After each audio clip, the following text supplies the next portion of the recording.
When the businessman rebukes the idealism of his office boy, it is commonly in some such speech as this: "Ah, yes, when one is young, one has these ideals in the abstract, and these castles in the air, but in middle age they all break up like clouds, and one comes down to a belief in practical politics, to using the machinery one has, and getting on with the world as it is." Thus, at least, venerable and philanthropic old men now in their honored graves used to talk to me when I was a boy. But since then, I have grown up and have discovered that these philanthropic old men were telling lies. What has really happened is exactly the opposite of what they said would happen. They said that I should lose my ideals and begin to believe in the methods of practical politicians. Now I have not lost my ideals in the least. My faith in fundamentals is exactly what it always was. What I have lost is my old childlike faith in practical politics. I am still as much concerned as ever about the Battle of Armageddon, but I am not so much concerned about general election. As a babe, I leant upon my mother's knee at the mere mention of it. No, the vision is always solid and reliable. The vision is always a fact. It is the reality that is often a fraud. As much as I ever did, more than I ever did, I believe in liberalism. But there was a rosy time of innocence when I believed in liberals. I take this instance of one of the enduring faiths because, having now to trace the roots of my personal speculation, this may be counted, I think, as the only positive bias. I was brought up as a liberal, and have always believed in democracy, in the elementary liberal doctrine of self-governing humanity. If anyone finds the phrase vague or threadbare, I can only pause for a moment to explain that the principle of democracy, as I mean it, can be stated in two propositions. The first is this, that the things common to all men are more important than the things peculiar to any men.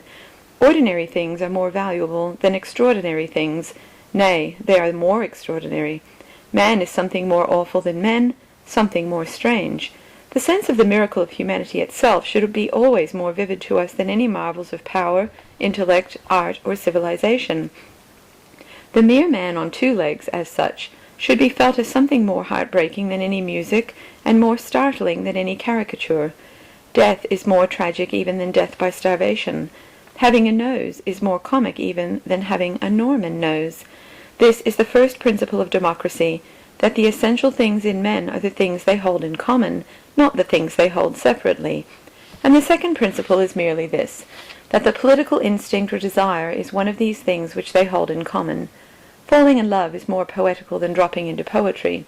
The democratic contention is that government, helping to rule the tribe, is a thing like falling in love, and not a thing like dropping into poetry.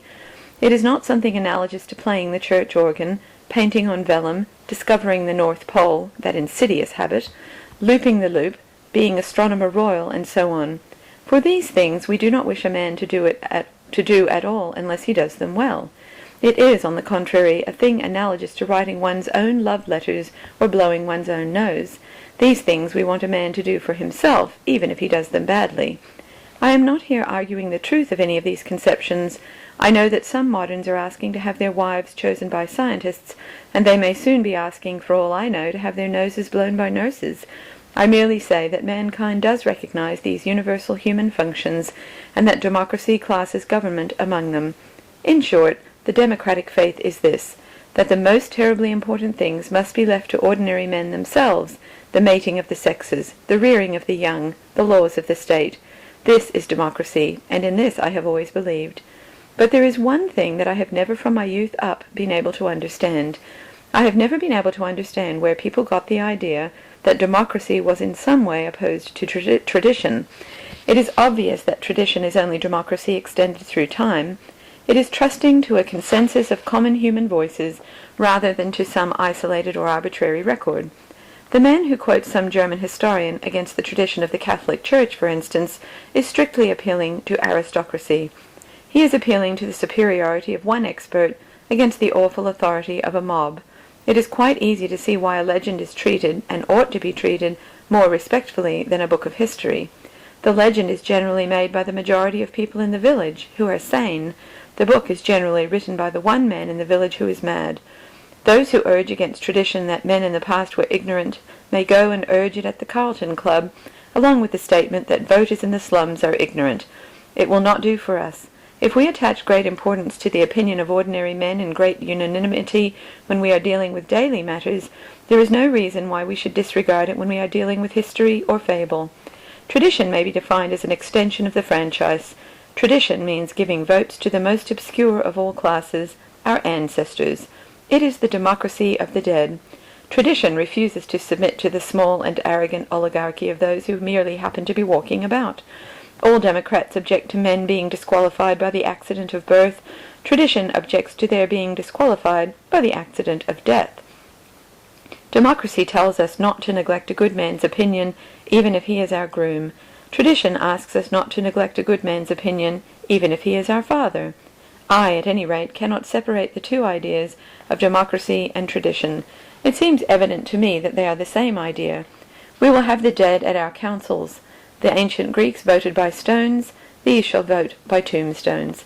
It is all quite regular and official, for most tombstones, like most ballot papers, are marked with a cross. I have first to say, therefore, that if I have had a bias, it was always a bias in favor of democracy, and therefore of tradition. Before we come to any theoretic or logical beginnings, I am content to allow for that personal equation. I have always been more inclined to believe the ruck of hard-working people than to believe that special and troublesome literary class to which I belong. I prefer even the fancies and prejudices of the people who see life from the inside to the clearest demonstrations of the people who see life from the outside. I would always trust the old wives' fables against the old maids' facts. As long as wit is mother wit, it can be as wild as it pleases. Now, I have to put together a general position, and I pretend to no training in such things. I propose to do it, therefore, by writing down one after another the 3 or 4 fundamental ideas which I have found for myself, pretty much in the way that I found them. Then I shall roughly synthesize them, summing up my personal philosophy or natural religion. Then I shall describe my startling discovery that the whole thing had been discovered before. It had been discovered by Christianity. But of these profound persuasions which I have to recount in order, the earliest was concerned with this element of popular tradition. And without the foregoing explanation touching tradition and democracy, I could hardly make my mental experience clear. As it is, I do not know whether I can make it clear, but I now propose to try. My first and last philosophy, that which I believe in with unbroken certainty, I learnt in the nursery. I generally learnt it from a nurse, that is, from the solemn and star-appointed priestess at once of democracy and tradition. The things I believed most then, the things I believe most now, are the things called fairy tales. They seem to me to be the entirely reasonable things. They are not fantasies. Compared with them, other things are fantastic. Compared with them, religion and rationalism are both abnormal, though religion is abnormally right, and rationalism abnormally wrong. Fairyland is nothing but the sunny country of common sense.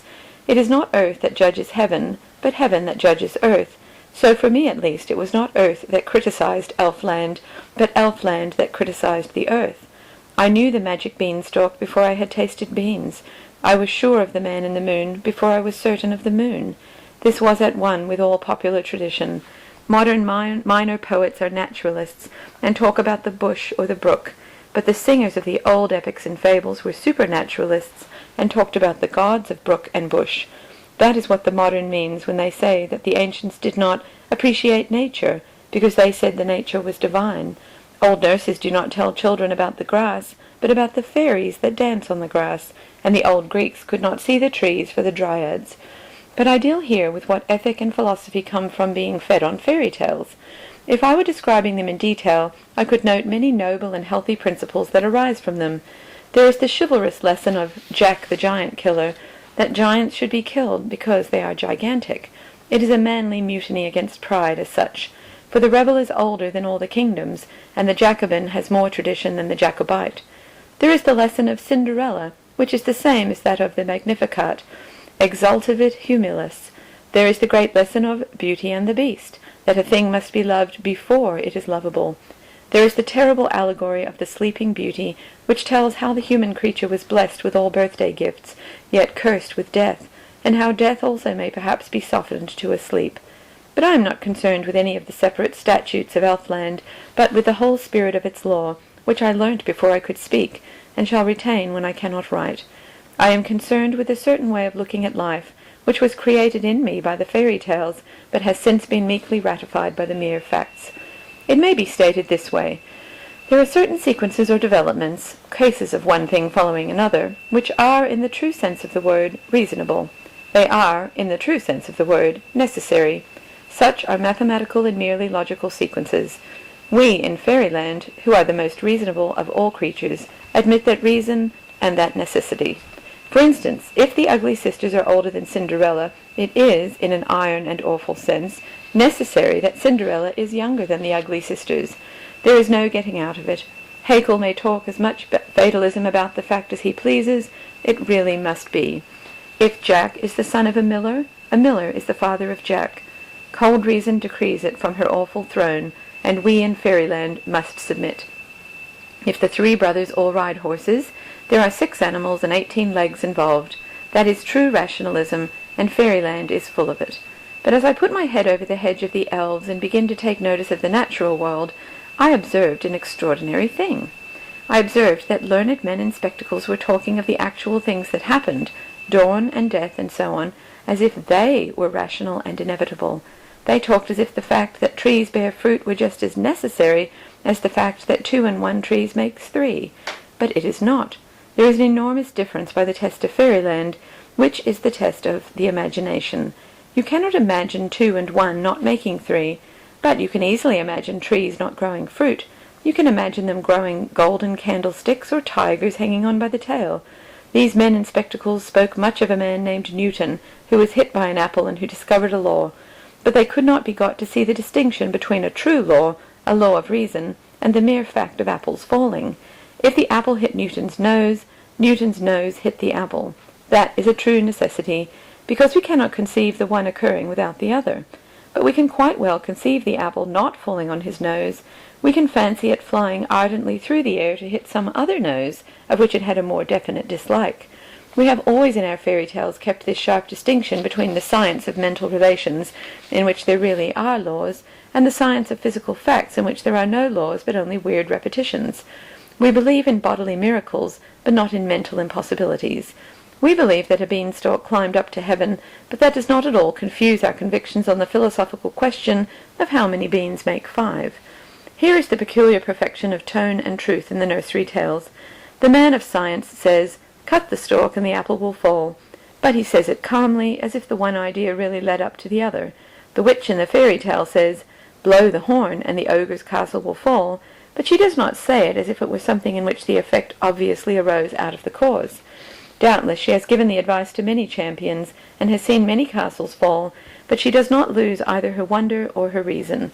She does not muddle her head until it imagines a necessary mental connection between a horn and a falling tower, but the scientific men do muddle their heads until they imagine a necessary mental connection between an apple leaving the tree and an apple reaching the ground. They do really talk as if they had found not only a set of marvelous facts, but a truth connecting those facts. They do talk as if the connection of 2 strange things physically connected them philosophically. They feel that because one incomprehensible thing constantly follows another incomprehensible thing, the 2 together somehow make a comprehensible thing. 2 black riddles make a white answer. In fairyland we avoid the word law, but in the land of science they are singularly fond of it. Thus they will call some interesting conjecture about how forgotten folks pronounced the alphabet Grimm's Law. But Grimm's Law is far less intellectual than Grimm's fairy tales. The tales are, at any rate, certainly tales, while the law is not a law. A law implies that we know the nature of the generalization and enactment, not merely that we have noticed some of the effects. If there is a law that pickpockets shall go to prison, it implies that there is an imaginable mental connection between the idea of prison and the idea of picking pockets, and we know what the idea is. We can say why we take liberty from a man who takes liberties, but we cannot say why an egg can turn into a chicken, any more than we can say why a bear could turn into a fairy prince. As ideas, the egg and the chicken are further off from each other than the bear and the prince, for no egg in itself suggests a chicken, whereas some princes do suggest bears. Granted, then, that certain transformations do happen, it is essential that we should regard them in the philosophic manner of fairy tales, not in the unphilosophic manner of science and the laws of nature. When we are asked why eggs turn into birds or fruits fall in autumn, we must answer exactly as the fairy godmother would answer if Cinderella asked her why mice turned to horses or her clothes fell from her at 12 o'clock. We must answer that it is magic. It is not a law, for we do not understand its general formula. It is not a necessity, for though we can count on it happening practically, we have no right to say that it must always happen. It is no argument for unalterable law, as Huxley fancied, that we count on the ordinary course of things. We do not count on it, we bet on it. We risk the remote possibility of a miracle as we do that of a poisoned pancake or a world-destroying comet. We leave it out of account, not because it is a miracle and therefore an impossibility, but because it is a miracle and therefore an exception. All the terms used in the science books, law, necessity, order, tendency, and so on, are really unintellectual, because they assume an inner synthesis which we do not possess. The only words that ever satisfied me as describing nature are the terms used in the fairy books: charm, spell, enchantment. They express the arbitrariness of the fact and its mystery. A tree grows fruit because it is a magic tree. Water runs downhill because it is bewitched. The sun shines because it is bewitched. I deny altogether that this fantastic or even mystical. We may have some mysticism later on, but this fairy tale language about things is simply rational and agnostic. It is the only way I can express in words my clear and definite perception that one thing is quite distinct from another, that there is no logical connection between flying and laying eggs. It is the man who talks about a law that he has never seen who is the mystic. Nay, the ordinary scientific man is strictly a sentimentalist. He is a sentimentalist in this essential sense, that he is soaked and swept away by mere associations. He has so often seen birds fly and lay eggs that he feels as if there must be some dreamy, tender connection between the two ideas, whereas there is none. A forlorn lover might be unable to dissociate the moon from lost love, so the materialist is unable to dissociate the moon from the tide. In both cases there is no connection, except that one has seen them together. A sentimentalist might shed tears at the smell of apple blossom, because, by a dark association of his own, it reminded him of his boyhood. So the materialist professor, though he conceals his tears, is yet a sentimentalist, because, by a dark association of his own, apple blossoms remind him of apples. But the cool rationalist from fairyland does not see why, in the abstract, the apple tree should not grow crimson tulips. It sometimes does in his country. This elementary wonder, however, is not a mere fancy derived from the fairy tales. On the contrary, all the fire of the fairy tales is derived from this.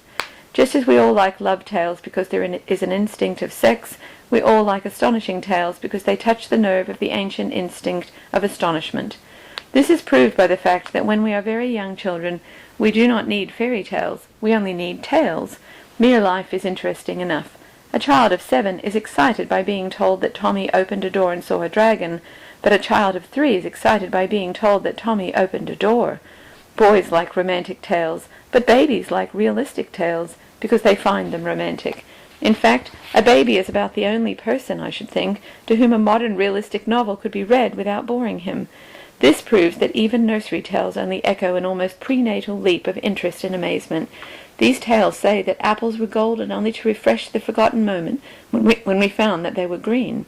They make rivers run with wine only to make us remember for one wild moment that they run with water. I have said that this is wholly reasonable and even agnostic, and indeed on this point I am all for the higher agnosticism. Its better name is ignorance.